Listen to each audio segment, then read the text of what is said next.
Do you know what time it is? It's PrimeTime, the official commissioner podcast of the Sim Madden League. Buckle up because it's gonna be lit. It's gonna be fire. Now, without further ado, here is SML legend PrimeTime 000. What is up, SML? I am back for episode 2 of SML PrimeTime. Yes, I am PrimeTime, the commissioner of the Sim Madden League. And if you don't know about this podcast, go ahead, check out episode 1 first. This podcast is lit. It's fire. It's everything you want and then some, man. We've got a bunch of different topics we're going to cover. It's a quick-paced podcast, so let's go ahead. Let's get right into it with our first quarter, and you know what time it is. It's time for some shots to be fired. And I'm going to fire these shots right off the bat at the Carolina Panthers. Rolls-Royce weather every day. Yep, that's Rolls-Royce. He's coming in, riding in this season on a 2-2 record. He lost by 1 score to Dump, took care of business against Lawyer, then again lost by 10 points to Dookie. Then he turned around and had a close game against Tiny Titan, where Tiny kind of led most of that game. Here's the deal with Royce. He's not committed like he was. It's obvious. He's not the same player that he was last cycle. And I think at this point, Royce needs to establish whether he's going to be a shell of his former self, which is what he is right now, or have a bounce back. He needs to look in the mirror and decide that. But for now, I'm calling Royce a has-been. Shots fired. Bang. Moving on now. Mike FML. Look, this isn't meant to trash you, Mike. I like you. You're a good guy. This isn't an I'm mad. It's a I'm disappointed. You're 2-3, but all of your losses, literally all of your losses, have been 1 score or less. You had a chance to beat Washington. You had a chance to beat the Patriots, and you really had a chance to beat Grams. You really have no choice but to blame yourself in these losses, and it sucks to say, but Mike could almost be undefeated. He said it best himself. He is the best at should-have wons, and that's simple. Mike, get your act up. You're better than that, Mike. Do it for me. And now, kind of my final shot to be fired is on Dookie. Look, Dookie, listen. We all know you're a great player. You're solid. You're solid as a rock. I don't know if you're Super Bowl caliber, but you can get the job done. You can hold your own. But you just need to slow it down and chat a little bit. You're not making any friends. And honestly, the last thing you want to do with the competition, the SML, is make enemies.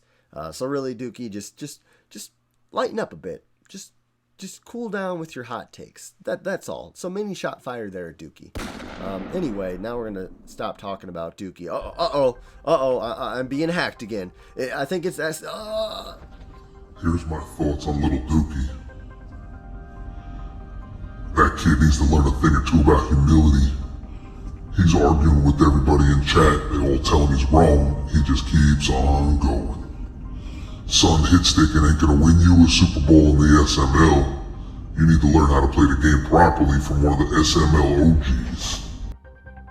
Well, there you go. That was SML Anonymous back again. I'm just gonna start calling him SML Anon because I can't pronounce that word. Anonymous or whatever. Anyway, let's move on to the second quarter. I think it's time to kiss and make up with the few owners. I guess the owner I want to kiss first and make up with him softly is the Rowan Kuh. Yes, he went at me on SML first and goal, and a lot of people thought I was going to shoot back at him today. A lot of people thought I was going to get on here and roast Rowan Kuh. I'm sure people thought that, it was similar to like when MGK attacked Eminem. We thought that Rowan Kuh was just MGK and then I would slaughter him. But I've decided that I'm not going to rip his heart into pieces. I'm going to say, Rowan, look, you've got potential. If you continue to win like you beat Faz, I just hope you can keep that going. That's all I really have to say. I'm not here to degrade you. You missed the playoffs last year.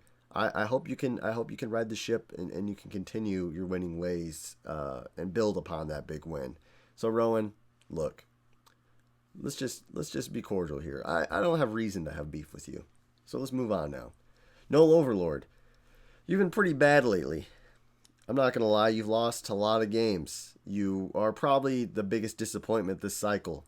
I've been a harsh critic of yours. I've called you Humpty Dumpty. I've said that you haven't been the same since you fell through that roof. But honestly, I just want to make up with you and say I'm sorry. I challenge you now, Noel. I challenge you to start winning again. Become the old Noel. So this is a conditional makeup. I will make up with you if you can start winning. So that's all I have to say. Now look, hey, we're already in the third quarter, man. We got to keep this popping. We got to keep this show popping. It's time for it started from the bottom, now we're here. Who is started from the bottom and now he's here? Look, nobody has been this special in a long time. And that guy is Coop. Coop is a very unique cat. Look, he played me super close, came down to the last play of the game, and I won it. Then he gets blown out by Grams, but he beats Washington. This guy, I have no clue what to think about him this cycle, this season even. There's a lot of people who think that Coop is a below-average player, and that's not true. This guy can beat just about anybody. This guy can beat anybody if his head is in the game. I don't know if he's got a little bit of a little distraction, if he's on that good during the games, or what the deal is. But Coop's got to get dialed in. He's got to get focused. He's got Derrick Henry. He can be dangerous if he wants to be. I think he just needs to rededicate himself to this game, and he can be a very, very, very good player. Coop, you started from the bottom. Now let's see where you can go. I believe in you, Coop. All right, so we're back here for the fourth quarter. And obviously, if you don't know what the fourth quarter of the PrimeTime podcast, this is when we have the SML First Lady on, and we talk about a hot topic. And the hot topic today is about not only competition in the SML, but trash talk in the SML. We've seen Sunday Squad, the trash talk there, Pastor Dan making these hype videos. What's your thoughts kind of on the competition from an outside view and or the trash talk that leads up to these games? Do you think it's stupid? Does it what's your thoughts on me when I play these games? I'm sure the guys in the SML probably want to know some of these things. So what do you have to say? Well, I don't want to give away all your secrets here or anything, but as far as trash talk goes, the more you get trash talk, the more likely you are to win a game, for one, in regards to you anyway. No, I don't think trash talk is stupid, although I think sometimes it gets out of hand. So you think that people get too personal, is that what you're saying? Yeah. Really? Interesting. So what would you say is too personal? Calling people fat. I've never called anybody fat. Maybe. Okay. So you're saying that the attacks on SML thick boys is bad? Yeah. So now, what if I told them that you've even on the show have attacked an SML thick boy? When have I done that? I don't know, honestly. So, well, all right. So there you go. It turns out Miss Prime is a supporter of SML thick boys. So there you go. I did not expect that turn of events, but this is the SML Primetime Podcast. That was the SML First Lady. So let's go ahead and move on to our next topic. So the topic I kind of wanted to talk about here in the final quarter, which is overtime here on the SML Primetime Podcast, is guys who really dedicate themselves to this game. There are some guys who are in 6 leagues, 5 leagues. They scout, they do all sorts of stuff. Maybe they do some, maybe they don't. Either way, it seems like that draws a very negative stigma on these guys who really dedicate themselves and enjoy the game of Madden. And I kind of want to see what your guys' opinion is on these people who may play 3-4 hours a night even. I'm kind of split, Part of me thinks it's, I think if you play that much, I think you should be really, really, really good, like unbeatable. And then the other part of me says, well, it's just a hobby, and they're just having fun. And as long as they're not trying to create exploits, then it's all good for me. I think the issue is usually when people play that much, I think that it becomes an addiction and a job almost, and they will start looking for things to get to that next level, and at whatever cost it may be. So yeah, I feel like it's a good thing to love Madden like that. I personally can't do it. I am literally a 3-game-a-week guy, and that's it. I do enjoy the community aspect.